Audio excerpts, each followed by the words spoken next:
one more thing we have to do besides downloading Windows, and that is to peel this off. Aww.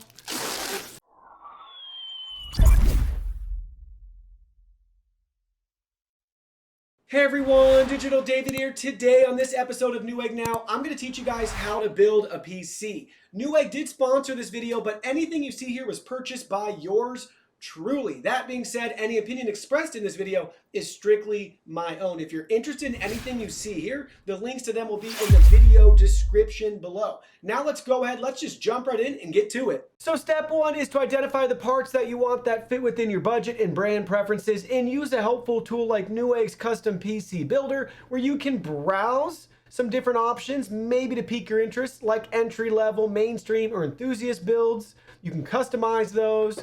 We also have a build showcase for additional motivation right there. Next, you can see we have our select your components, so we can individually select our components right here. Let's go and let's choose our processor. So you can see we're going to select the one we want. We could compare other ones as well, but this is going to help with our compatibility issues as well too.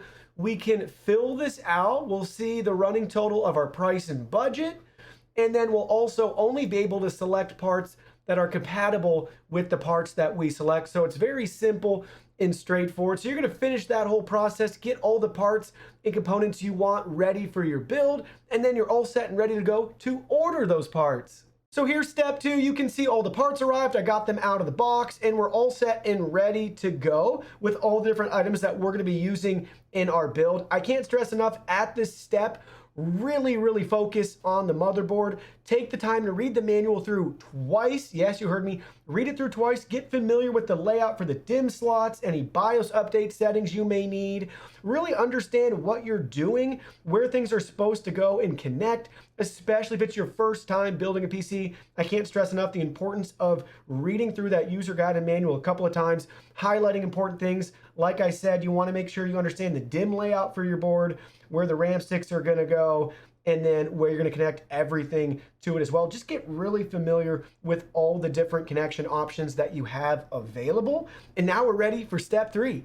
Step three is to prep your case. So you can see right here, I went ahead, I removed the tempered glass panel, and we removed the panel on the other side as well. And we got our cables all set and ready to go for us right here to connect to our motherboard. Step four is all about our motherboard and getting it ready to be installed. So at this stage, we're going to install our RAM, our M.2 drive, our CPU, and our cooler. And we're going to also get our I/O port cover installed too, so we don't make it too far into the build and forget that we never put this on.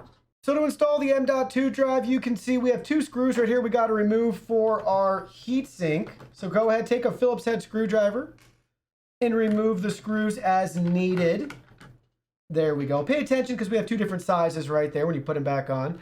But check that out. You can see that right there. We'll have to peel that before use. And now we're ready to take our drive and install it in place. Keep in mind at this stage, you may need to adjust this depending on the size of your M.2 drive. In our case, it just so happens to be the perfect one by default. And now we're ready to take one of the three included screws with our motherboard and fasten it down in place. So let's see. Got one out right here. Going to use our Phillips head screwdriver again. And just gently line everything up and tighten in place. And there we go. We're ready now to take our bracket. Let's make sure we have it lined up the right way. And then we're just going to drop it in, and it's going to be all set and ready to go for us. So let's go ahead. Let's peel that off. Now let's line everything back up, and we'll just drop it right in. So let's take our screw. We're going to tighten everything down, and then we'll come back with this guy. Make sure everything's lined up properly. And then we'll just tighten it down in place. Nice and snug. So there we go. We just successfully installed our M.2 drive. If for some reason you have another drive and you're using this exact same board, then you're going to install the second M.2 drive right here. When installing the RAM, refer to the user guide and manual, and you might be able to find it directly on your motherboard as well. If you're going to just be using 2 out of the 4 available slots, it will tell you which 2 slots to use. So in our case, you can see it's clearly marked A2 and B2 are the ones we're supposed to use first. So here's A1, here's A2, here's B1, and here's B2. So we're going to be using A2 and B2 for our 2 sticks of RAM. Obviously, if you had 4 sticks of RAM, you will be using all 4 slots. So let's go ahead. Let's take one of our sticks right here.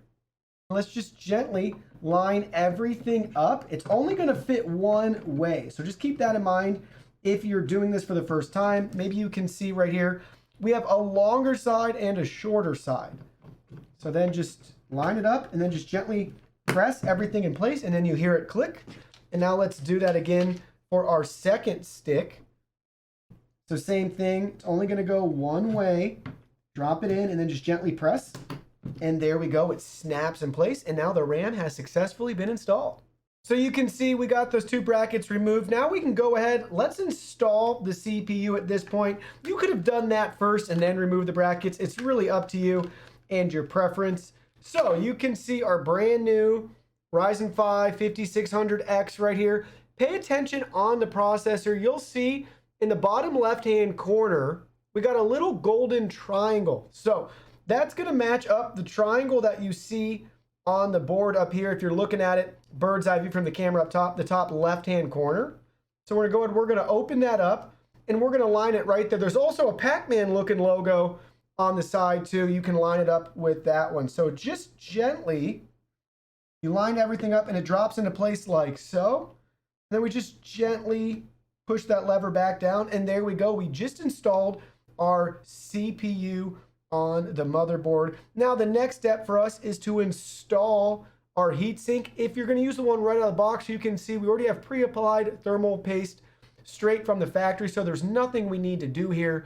Now you may notice, you may not notice, I went ahead, I moved my fan around so the logo is actually going to be facing this way, so kind of centered. It was going to be facing this way, how it was initially installed. Now for me, the only issue is now since I moved the fan, it's harder to get the screwdriver here, but I don't think I'm going to have any issues getting everything installed. And I wanted to do that to try out and see if that'll help the cable management a little bit too, because now I can tuck everything in there as we connect it. So we're ready to line the 4 screws up and tighten everything down.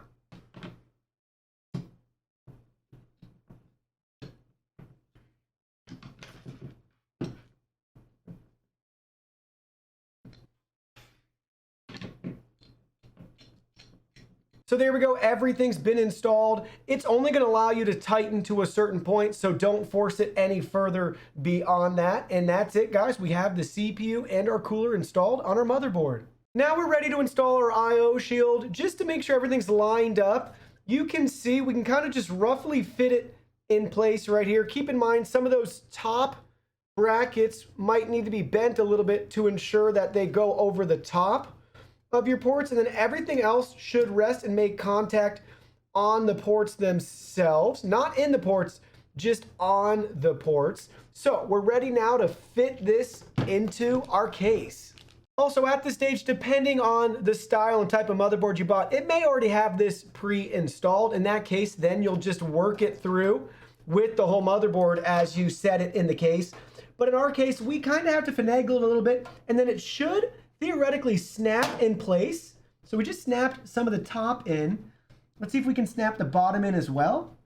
It'll depend on the case quality as well too. So we'll see if we can push the bottom in, but it should snap in. There we go.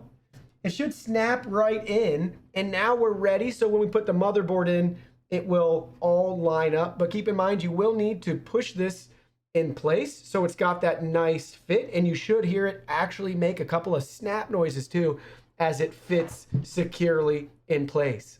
Now we're on to step 5, getting the motherboard installed.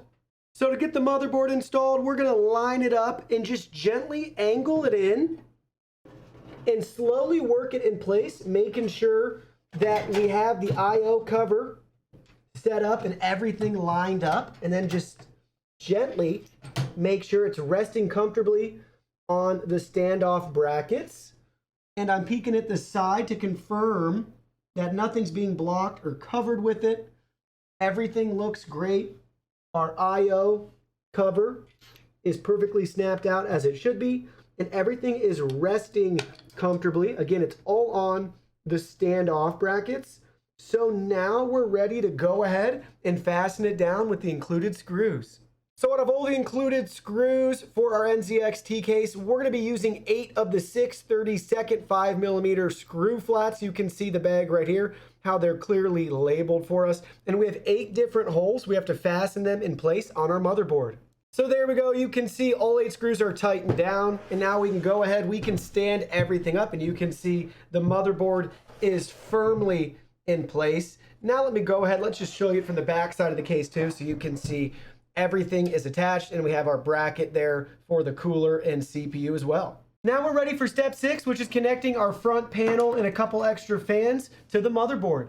All right, so I should have the cables lined up for us from the back that we're ready to attach. So first, let's start with our HD audio. You may be able to see this, you may not. It has one square solid, so it only goes one way when we connect it, and we're connecting it to the JAUD1. So that's our audio for this one. So it only goes one way. Line everything up and gently press it down. Next, you can see we got our big boy right here. This is our USB 3.0. This also only goes one way. Pay attention to that little lip at the top. So we can go ahead. This one's always really tough if you ever have to unplug it. This one always gives me the most trouble, but it just snapped right in there. Next we have, what do we got here? We got our F panel, and we have our spot on the board. It's JFP1. Again, all this information is in the motherboard user guide and manual. This also only goes one way. We have one solid square. So make sure you line it up properly and just gently press everything in place. So there we go. We got that one in. Kind of work on tucking in the cables later. We have a couple more options here. So here is our USB Type-C for the front. This one always gets me too. So just very gently line it up and it should go in. This one wants to go in that way. So there we go. That's going to our USB 4 right there. That's the only one on the board here. We should have another fan cable option down here hiding. Here it is. So here's one of our 2 fans. We're going to plug that one in here. So this is system fan 3. Also only goes one way. So just pay attention to those pins and how it drops in. So line everything up and just gently press in place. And then you can see up top we have our CPU fan and cooler. So that's going to go right with the CPU fan 1. And that's why I moved this. So this cable I could tuck back in there. I kind of thought of that ahead of time, which is always nice. And same thing, it just lines up and then very gently press it in place. Trying to keep my big head out of the way for you guys. Gently press it in place. And now I can work on tucking that further behind. So if I go ahead and flip it over, we should only have one more cable to work with at this point to connect to the board, and you can see it's our second fan cable right here. So you can see I rerouted the fan cable from right here. I brought it around this way and we looped it back, and now we can flip it over and you can see where we have it connected on our board. But there we go, we have it connected right there now. So with that being said, you can see we have everything connected, all set and ready to go. So we got our front panels, everything's connected, and we also went ahead and we attached our CPU fan as well to the motherboard. Now we're on step 8 and we're ready to install the power supply. So to get the PSU installed, first thing I'm going to do is I'm going to go ahead, we're going to loosen up this cable tie right here to bring all of our integrated cables just right out front. Try to, spread them out a little bit. It'll be easier to do that now than once it's tucked in there. We also have our PSU screws we're going to need.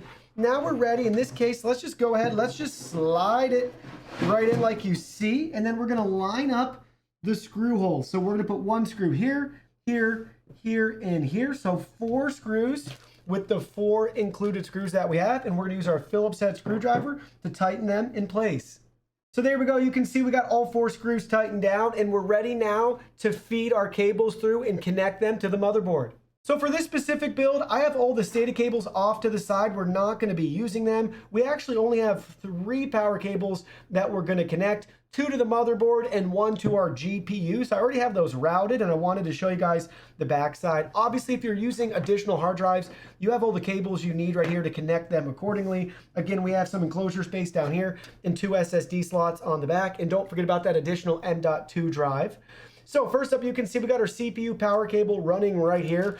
And it took a little bit of, forced motivation to push it through, but it worked great. Then we can go and look on the other side now. I'll just flip it over. You can see here's the other cable we have to connect right here, our ATX Power 1. And then you can see here's where the CPU's hiding over here, the CPU power cable that I ran up here that we have to connect right there. And then you can also see on the case, we have a nice dedicated slot for it. We have our PCIe power right here, and that's going to be for our GPU, so we can use that right here. So now let's go ahead, let's get them connected. So first up, we got the CPU. It took me a little bit of finagling with my fingers to get it bent around to be able to push in place. But there we go, we just snapped and connected it in. Now we got to get our second cable back up and fished through here. So let's go ahead, let's do that right now. I also want to make sure it's not in the way of the other cables when we're routing this in the future. So I think I want it up here like that. And then same thing, we're going to have to finagle this one a little bit to just bend it down and in place. It only goes one way. So we have this little clip on this side that's going to latch right there. So just bend it down and around, and then gently but firmly press in place. There we go, it just snapped in. And our last cable again is going to be for our GPU. So to install the GPU, we have to remove the second and third brackets back here to fit our GPU. Yours may be 1 bracket, 2, 3, whatever you got, depending on the make and model. In our case, we're going to have 2 that will need to be removed, and it will be the second and the third one right here to line up with our PCIe slot. So once we have those 2 brackets removed, we'll be able to just gently drop the card right down and it will snap in place. Then we'll connect the power and we're all set and ready to go. So now I'm going to use a Phillips head screwdriver, remove those 2 brackets and get it ready to install. So now we're ready for step 9. For me, step 9 is going ahead and powering on the system to see if it posts. At this stage, you could go ahead and do your cable management, but if you haven't built a PC before or you're not confident in your ability that it's going to post, you should go ahead and do that now before you spend a bunch of time tidying everything up just to realize something doesn't work or you got a defective part. So step 9 for me is powering on the computer to see if it'll post. Ooh, there we go. I probably should have been looking at it. Hey, check it out. We are in. It posted first attempt, which is always a good thing. So at this stage, I would highly recommend going through and configuring your RAM at this point. So go ahead, change your RAM speed. Then we're free to power everything back down, tidy up our cable managing, and then put Windows on it. So let's go ahead, let's change our RAM speed right now. So now you can see our RAM's at the correct speed that we should be getting, 3200 megahertz. So I had to go up to the advanced section. Let's see if we can click it from here. Then we had to go to our OC settings. And then right here, you can see we had to select profile 1. Yours might say disable. Then go back and save your settings, reboot it, and you should be all set and ready to go with the correct RAM speed for your build. So now that we know everything's working properly, we're ready for our 10th and final step, which is to tidy everything up and cable manage. In regards to cable management, you can get really carried away with what you want to do. In regards to this build, it's pretty simple for the most part. So you can see we tucked everything in that we could on the front side, and we just took the extra slack for our CPU cooler and tucked it behind. I think the biggest thing you could do if you wanted is you could actually reroute this cable to come through here as well, and then it'll connect right here at the top instead of having it come out this way. Either way though, you should be good on airflow. It's not going to be too close to block those 3 fans. Now let's look at it from the other side. So when we're looking at the back, you can see I just tucked the extra up there. We could get zip ties and we could really tidy this down. Same on this side, we could really just pull everything tight and continue to have just nice, proper management. For all of our extra SATA cables, I just went ahead, I tucked them in the hard drive bay so I know where they are in the future and just give a little bit more room and space down here. But you can see on the back, we could really tighten everything up if we wanted to. But I really like the channels that they have kind of already built in to route multiple sets of cables up and through. So really a solid design choice to make cable management pretty easy. Again, we have a lot of areas where we can zip tie and tie everything down and route them however we desire. In this case, nobody's gonna see this backside, and I'm happy with the management. Everything's easy to get to in the future. If I have to upgrade it, swap something out, it's good enough, at least in my opinion. But you can get really OCD with the cable management and just do it to your liking and preference. So there we go, guys. We have successfully built a computer in 10 easy steps. You can see we got the panels back on, and there's only one more thing we have to do besides downloading Windows, and that is to peel this off. Oh, peel it off. Well, that concludes our video. Thank you so much for watching. Don't forget the product link will be in our video description below. Please go ahead, check it out, and do your shopping from there. Any purchase made through that link helps support our channel at no additional cost to you. So we're really grateful and thankful for all of your support. While you're at it, can you go ahead and hit that like button for us? And subscribe to our channel. We have new content coming out daily, and we don't want you to miss anything. Please go ahead and give us a follow online and make it a clean sweep. Facebook, Twitter, Instagram, Twitch, TikTok, Discord. You can message us on WeChat, check out our website, and join our free newsletter. Thank you guys so much for being here. Don't forget new content daily, and we can't wait to see you in our next video.